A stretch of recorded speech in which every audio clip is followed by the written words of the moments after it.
കൂടല്ലൂർ മുല്ലയ്ക്കൽ ഭഗവതി ക്ഷേത്രത്തിൽ നിറപുത്തരിയുടെ ഭാഗമായി ഇല്ലം നിറ നടത്തി.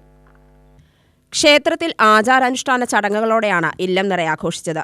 വാദ്യഘോഷങ്ങളോടെ നിറകതിർ കൊയ്തെടുക്കുവാൻ ക്ഷേത്രം ഭാരവാഹികളും ഭക്തരും കൃഷിയിടത്തിലേക്ക് പോയി. നെൽക്കതിരുമായി ക്ഷേത്രസന്നിധിയിലെത്തി നെൽക്കതിർ പൂജിച്ച് ക്ഷേത്രത്തിലെയും അനുബന്ധ കെട്ടിടങ്ങളുടെയും വാതിൽപ്പടികളിൽ നെൽക്കതിർ സ്ഥാപിച്ചു.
ഭക്തന്മാർ പൂജിച്ച നെൽക്കതിരുകൾ വീടുകളിലെത്തിച്ച് വാതിൽപ്പടികളിൽ സ്ഥാപിച്ചു.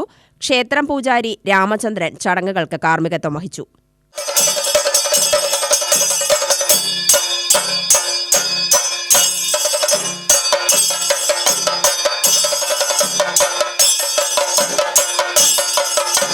UTV news, Palakkad.